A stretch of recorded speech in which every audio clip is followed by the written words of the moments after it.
Ayon sa mga balita, si Catherine Bernardo ay tinuturing ni Alden Richards na isang wife material na nangangahulugang para sa kanya. Siya ay isang ideal na kapareha at inaasahan niyang magagawa niyang alagaan ang mga responsibilidad sa buhay mag-asawa. Sa mga pahayag ni Alden, makikita ang kanyang mataas na paghanga at respeto para kay Catherine na tinitingnan niya bilang isang alagang wife. Ngunit hindi ito ang tanging issue na kinaharap ng kanilang proyekto. Ang kanilang pelikula na Hello Love Again ay nagkaroon ng mga pagsubok sa Calgary, Canada. Isang malaking bahagi ng dahilan ng pagkaabala sa kanilang shooting ay ang dami ng mga Kathden fans na bumibisita sa kanilang set. Ang Kathden, na tinutukoy ang tambalang Kathniel at Alden, ay mayroong malaking fanbase na hindi matatawaran ang dedikasyon sa kanilang mga idolo. Sa bawat araw, dinadagsa ng mga tagahanga ang kanilang shooting location na nagiging sanhi ng mga pagkaabala sa kanilang trabaho.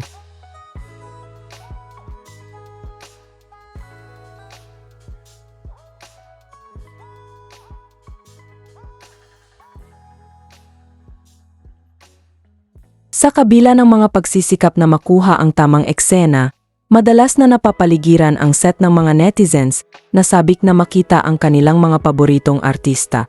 Ang presensya ng mga fanatic sa shooting location ay nagpapahirap sa production team dahil sa dami ng tao na nagiging sanhi ng ingay at gulo. Dahil dito, si Derek Cathy, na isa sa mga namumuno sa set, ay madalas na humihiling sa mga tao na maghintay ng kanilang pagkakataon at magpakita ng paggalang sa proseso ng pagkuha ng mga eksena. Madalas ding makikita si Derek na naglalapit sa mga tagahanga upang ipaliwanag na mahalaga ang bawat minuto sa paggawa ng pelikula at ang pagkakaroon ng maayos na shooting environment. Ito ay isang mahigpit na paalala na ang bawat oras sa set ay may katumbas na halaga at ang kanilang trabaho ay nangangailangan ng konsentrasyon at katahimikan. Ang hindi pagtalima sa mga simpleng patakaran ng pag-ugali sa set ay maaring magdulot ng pagkaantala sa kanilang mga plano at magdulot ng karagdagang problema sa produksyon. Ang patuloy na pagtaas ng bilang ng mga tagahanga sa location ay nagbibigay din sa katotohanan na ang mga artista ay hindi lamang mga sikat na personalidad, kundi pati na rin mga tao na kinakailangan ng espasyo at kapayapaan upang magampanan ang kanilang trabaho. Ang labis na pagsisiksikan ng mga tao sa set ay nagiging sanhi ng pagkaabala at kakulangan sa focus na mahalaga sa pagbuo ng isang matagumpay na pelikula. Ipinapakita nito ang isang mahalagang aspeto ng industriya ng showbiz, kung saan ang balance sa pagitan ng kasikatan ng artista at ang pangangailangan ng production team ay dapat mapanatil.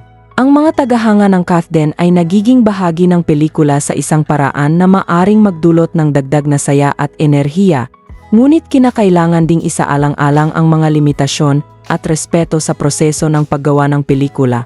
Ang pag-unawa sa mga pangangailangan ng production team ay makakatulong sa pagtiyak na ang bawat proyekto ay maisa sa katuparan ng maayos. Sa huli, ang patuloy na suporta at pag-unawa ng mga tagahanga ay napakahalaga sa tagumpay ng isang pelikula. Ang respeto sa trabaho ng mga artista at production crew ay nakakatulong hindi lamang sa maayos na pagbuo ng proyekto, kundi pati na rin sa pagpapalakas ng relasyon sa pagitan ng mga artista at kanilang mga tagahanga. Ang pagganap sa kanilang trabaho ng walang abala ay nagbibigay daan sa isang magandang resulta na kapwa nila may enjoy at magkakaroon ng kasiyahan ang lahat ng kasangkot. At kung bago ka pa lang sa channel ko, please pakipindot naman ang subscribe at pati na rin ang notification bell para lagi kang updated sa mga bago kong videos. Salamat!